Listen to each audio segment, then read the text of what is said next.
Hi guys, this is Cochrane Hall from Timetables, Condado and Client Marketing Solutions. I want to talk to you very briefly about something that is relative contracting workers in Spain. It's very, very important that all business owners must keep two things very, very clear. They need to have a timetable and a timesheet for the workers. And the two things are not the same. A timetable is what we would probably call in the UK a rota. So we have to write out a planning for the incoming week or the incoming 2 week or month period of what our workers are all going to be working. Okay. And we have to be careful with this, that if our workers are part-time, they have stipified or specified hours, that this information is given to the Social Security and the Employment Office in Spain. And it's very, very important that you do not vary those hours, okay? That if they're down Mondays, Fridays and Saturdays from 2 to 4, those are the hours that should be on the timetable that you're making out for your workers. And also, it's very important to remember that workers must, if they're on a 40-hour week, you don't put them down for 45 hours working. Okay, we've got to be clever. We've got to think about what we're doing here. That has got to be in a visible place where the workers obviously can see that. Okay, if you have a work inspection, they will ask for that to be on show. Obviously not in a public place. Your clients don't need to see that for obvious reasons, but your workers have got to have access, and it's got to be done pre-planned, okay? What we also need to do as well is we are obliged by law in Spain to keep a timesheet, and a timesheet is the old-fashioned clocking in and clocking out. Now, I spoke to one of my computer guys here in Tenerife the other day, and they say that they actually have a mod con little machine for workers to clock in and clock out when they start their shift and when they finish their shift.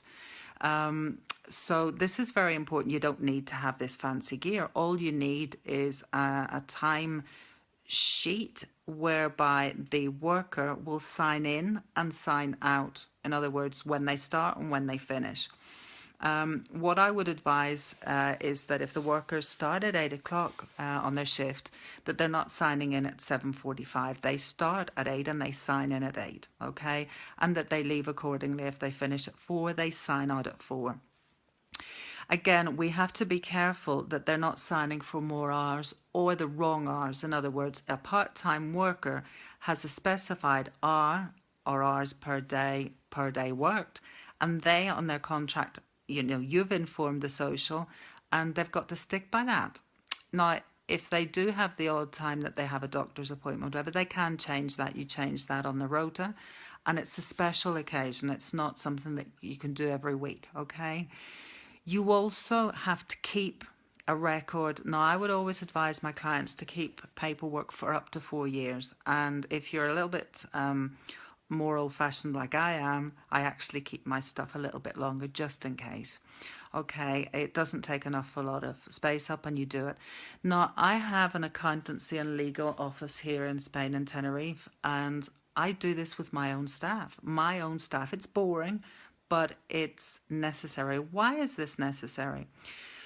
Why are they doing this? The work inspectors are inspecting right now, and I'm just looking at myself and I've got a serious look. I normally do these videos and I'm happy and I'm full of positivity. No, this is a serious thing.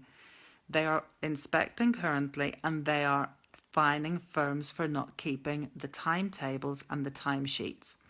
The fines that we have seen clients who haven't taken we've told people repeatedly, we send out the circulars, but sometimes the penny just doesn't drop, or you think it could happen it'll happen to someone else, it'll not happen to me.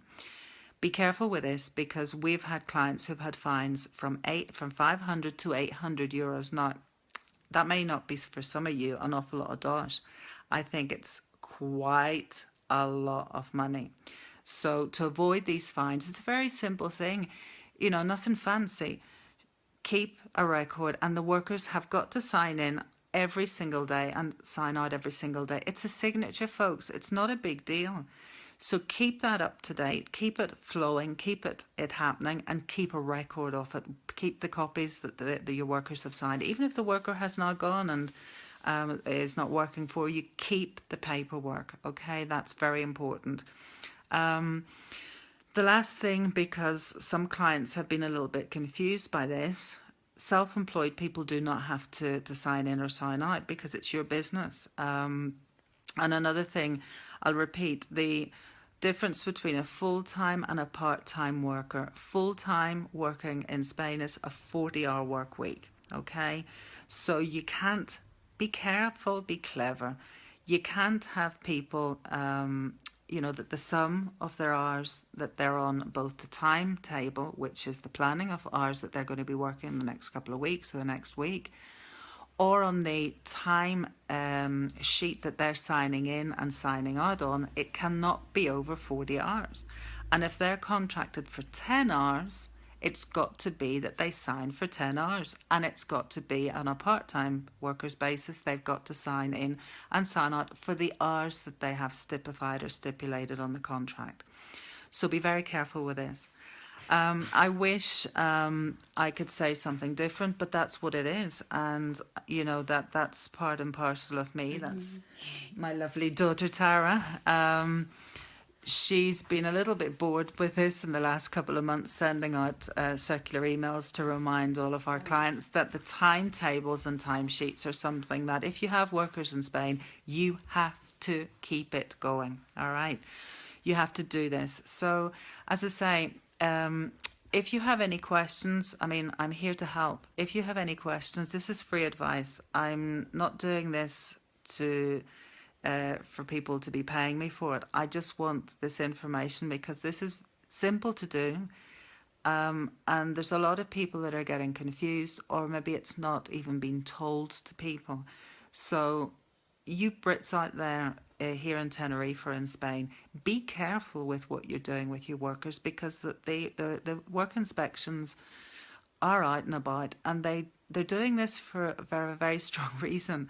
I don't really think it's to protect the workers. There are fines here, and where it's a money-making exercise, they will come down, and they will come down heavily. And if the tools that they have, the laws allow them to do so, and yet the prevention is so simple and so easy, it'd be silly not to do what I'm saying. Timesheets and timetables. So if you have any questions, PM me or add something, a comment down below this video. I hope you have a wonderful rest of the evening. And I'm off to have myself a cup of tea. So God bless and speak soon. Bye.